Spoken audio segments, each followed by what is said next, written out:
حي على الفلاح.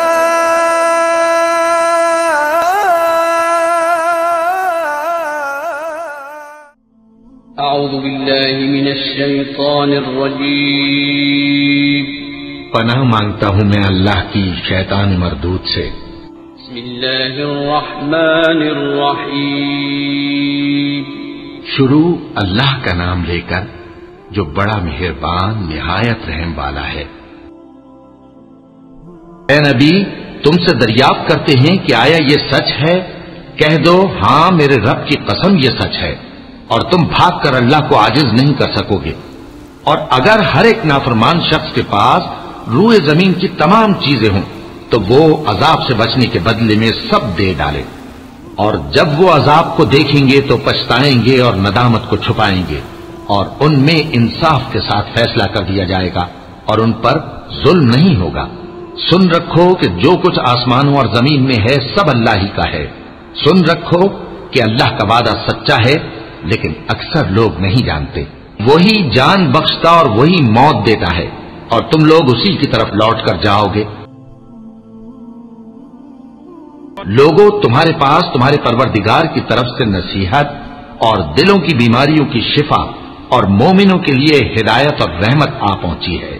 کہہ دو کہ یہ کتاب اللہ کے فضل اور اس کی مہربانی سے نازل ہوئی ہے، تو چاہیے کہ لوگ اس سے خوش ہوں. یہ اس سے کہیں بہتر ہے جو وہ جمع کرتے ہیں.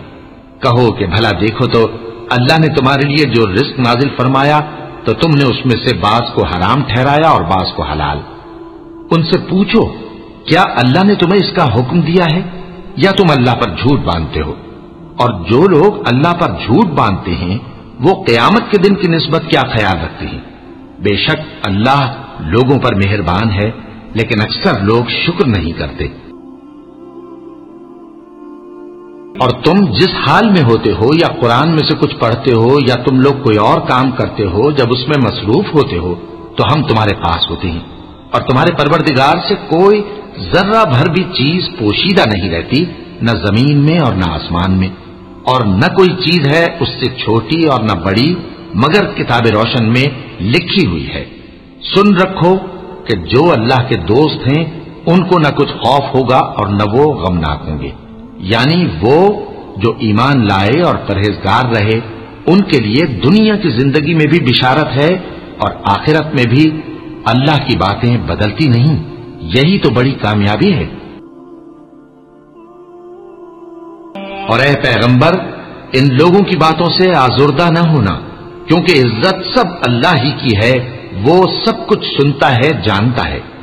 سن رکھو کہ جو مخلوق آسمانوں میں ہے اور جو زمین میں ہے سب اللہ ہی کے بندے ہیں، اور یہ جو اللہ کے سوا اپنے بنائے ہوئے شریکوں کو پکارتے ہیں وہ کسی اور چیز کے پیچھے نہیں چلتے، صرف گمان کے پیچھے چلتے ہیں اور محض اٹکلیں دوڑا رہے ہیں. وہی تو ہے جس نے تمہارے لیے رات بنائی تاکہ اس میں آرام کرو اور روز روشن بنایا تاکہ اس میں کام کرو. جو لوگ قوت سماعت رکھتے ہیں ان کے لیے اس میں نشانیاں ہیں. بعض لوگ کہتے ہیں کہ اللہ نے بیٹا بنا لیا ہے، اس کی ذات اولاد سے پاک ہے، وہ تو بے نیاز ہے. جو کچھ آسمانوں میں اور جو کچھ زمین میں ہے سب اسی کا ہے. اے افترا پردازو، تمہارے پاس اس قول باطل کی کوئی دلیل نہیں ہے. کیا تم اللہ کی نسبت ایسی بات کہتے ہو جو جانتے نہیں؟ کہہ دو کہ جو لوگ اللہ پر جھوٹ باندھتے ہیں فلاح نہیں پائیں گے. ان کے لیے جو فائدے ہیں دنیا میں ہی ہیں، پھر ان کو ہماری ہی طرف لوٹ کر آنا ہے. اس وقت ہم ان کو عذاب شدید کے مزے چکھائیں گے، کیونکہ وہ کفر کی باتیں کیا کرتے تھے. اور ان کو نوح کا قصہ پڑھ کر سنا دو، جب انہوں نے اپنی قوم سے کہا کہ اے قوم، اگر تم کو میرا اپنے درمیان رہنا اور اللہ کی آیتوں سے نصیحت کرنا ناگوار ہو تو میں تو اللہ پر بھروسہ رکھتا ہوں. تم اپنے شریکوں کے ساتھ مل کر ایک کام جو میرے بارے میں کرنا چاہو مقرر کر لو، اور وہ تمہاری تمام جماعت کو معلوم ہو جائے اور کسی سے پوشیدہ نہ رہے. پھر وہ کام میرے خلاف کر گزرو اور مجھے مہلت نہ دو. اب اگر تم نے منہ پھیر لیا تو تم جانتے ہو کہ میں نے تم سے کچھ معاوضہ نہیں مانگا. میرا معاوضہ تو اللہ کے ذمے ہے، اور مجھے حکم ہوا ہے کہ میں فرما برداروں میں رہوں. پھر ان لوگوں نے ان کی تکذیب کی تو ہم نے ان کو اور جو لوگ ان کے ساتھ کشتی میں سوار تھے سب کو طوفان سے بچا لیا اور انہیں زمین میں خلیفہ بنا دیا، اور جن لوگوں نے ہماری آیتوں کو جھٹلایا ان کو غرق کر دیا۔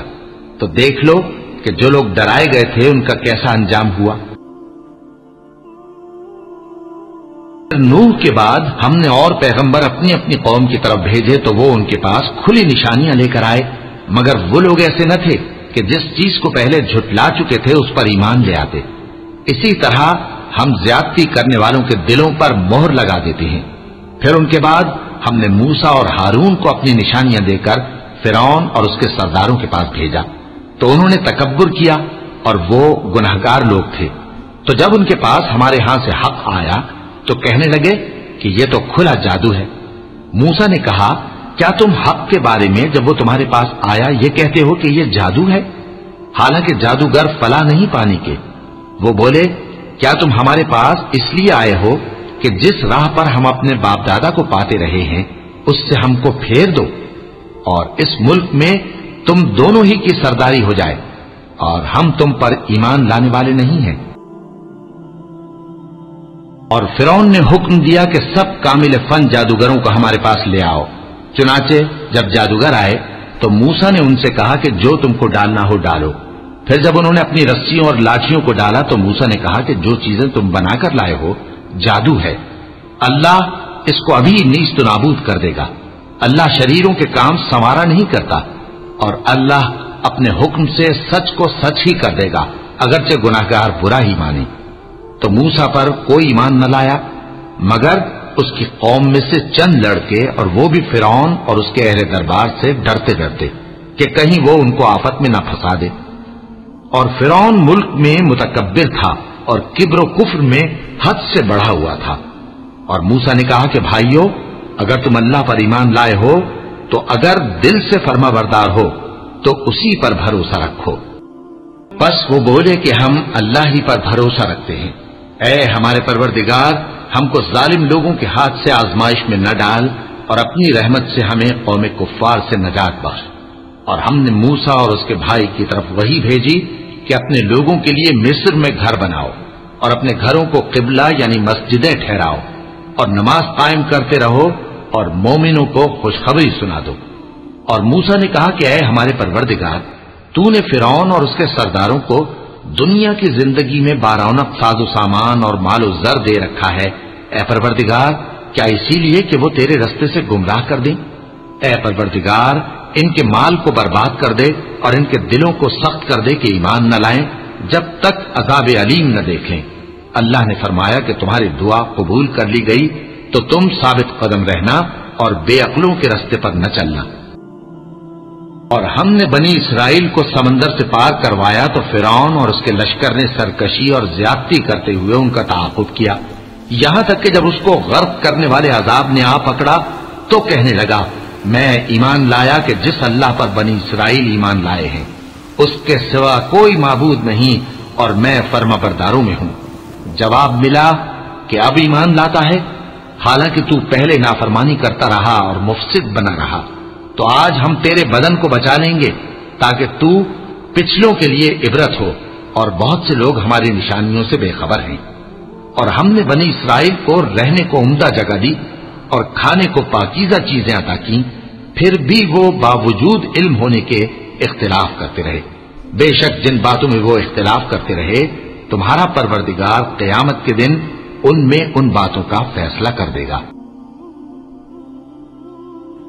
اب اگر تم کو اس کتاب کے بارے میں جو ہم نے تم پر نازل کی ہے کچھ شک ہو تو جو لوگ تم سے پہلے کی اتری ہوئی کتابیں پڑھتے ہیں ان سے پوچھ لو، تمہارے پروردگار کی طرف سے تمہارے پاس حق آ چکا ہے تو تم ہرگز شک کرنے والوں میں نہ ہونا، اور نہ ان لوگوں میں ہونا جو اللہ کی آیتوں کی تکذیب کرتے ہیں، نہیں تو نقصان اٹھاؤ گے۔ جن لوگوں کے بارے میں اللہ کا حکم عذاب قرار پا چکا ہے وہ ایمان نہیں لانے کے جب تک کہ عذاب علیم نہ دیکھ لیں، خواہ ان کے پاس ہر طرح کی نشانی آ جائے۔ سو کوئی بستی ایسی کیوں نہ ہوئی کہ ایمان لاتی تو اس کا ایمان اسے نفع دیتا۔ ہاں یونس کی قوم کہ جب ایمان لائی تو ہم نے دنیا کی زندگی میں ان سے ذلت کا عذاب دور کر دیا اور ایک مدت تک فوائد دنیاوی سے ان کو بہرہ مند رکھا، اور اگر تمہارا پروردگار چاہتا تو جتنے لوگ زمین میں ہیں سب کے سب ایمان لے آتے، تو کیا تم لوگوں پر زبردستی کرنا چاہتے ہو کہ وہ مومن ہو جائیں؟ حالانکہ کسی شخص کو قدرت نہیں ہے کہ اللہ کے حکم کے بغیر ایمان لائے، اور جو لوگ بے عقل ہیں ان پر وہ کفر و ذلت کی نجاست ڈالتا ہے۔ ان کفار سے کہو کہ دیکھو تو آسمانوں اور زمین میں کیا کیا کچھ ہے، اور جو لوگ ایمان نہیں رکھتے نشانیاں اور ڈرانے والے ان کے کچھ کام نہیں آتے۔ سو جیسے برے دن ان سے پہلے لوگوں پر گزر چکے ہیں، اسی طرح کے دنوں کے یہ منتظر ہیں۔ کہہ دو کہ تم بھی انتظار کرو، میں بھی تمہارے ساتھ انتظار کرتا ہوں۔ پھر ہم اپنے پیغمبروں کو اور مومنوں کو نجات دیتے رہے ہیں، اسی طرح ہمارا ذمہ ہے کہ مسلمانوں کو بھی نجات دیں۔ اے پیغمبر کہہ دو کہ لوگو، اگر تم کو میرے دین میں کسی طرح کا شک ہو تو سن رکھو کہ جن لوگوں کی تم اللہ کے سوا عبادت کرتے ہو میں ان کی عبادت نہیں کرتا، لیکن میں اس اللہ کی عبادت کرتا ہوں جو تمہاری روحیں قبض کر لیتا ہے، اور مجھ کو یہی حکم ہوا ہے کہ ایمان لانے والوں میں ہو جاؤں، اور یہ کہ اے نبی سب سے یکسو ہو کر دین اسلام کی پیروی کیے جاؤ اور مشرکوں میں ہرگز نہ ہونا، اور اللہ کو چھوڑ کر ایسی چیز کو نہ پکارنا جو نہ تمہارا کچھ بھلا کر سکے اور نہ کچھ بگاڑ سکے۔ اب اگر ایسا کرو گے تو ظالموں میں ہو جاؤ گے، اور اگر اللہ تم کو کوئی تکلیف پہنچائے تو اس کے سوا اس کا کوئی دور کرنے والا نہیں، اور اگر تم سے بھلائی کرنی چاہے تو اس کے فضل کو کوئی روکنے والا نہیں۔ وہ اپنے بندوں میں سے جسے چاہتا ہے فائدہ پہنچاتا ہے، اور وہ بخشنے والا ہے، مہربان ہے۔ کہہ دو کہ لوگوں تمہارے پروردگار کے ہاتھ سے تمہارے پاس حق آ چکا ہے، تو جو کوئی ہدایت حاصل کرتا ہے تو ہدایت سے اپنے ہی حق میں بھلائی کرتا ہے، اور جو گمراہی اختیار کرتا ہے تو گمراہی سے اپنا ہی نقصان کرتا ہے، اور میں تمہارا وکیل نہیں ہوں۔ اور اے پیغمبر تم کو جو حکم بھیجا جاتا ہے اس کی پیروی کیے جاؤ اور تکلیفوں پر صبر کرو یہاں تک کہ اللہ فیصلہ کر دے، اور وہ سب سے بہتر فیصلہ کرنے والا ہے۔ صدق اللہ العظیم۔ حي على الفلاح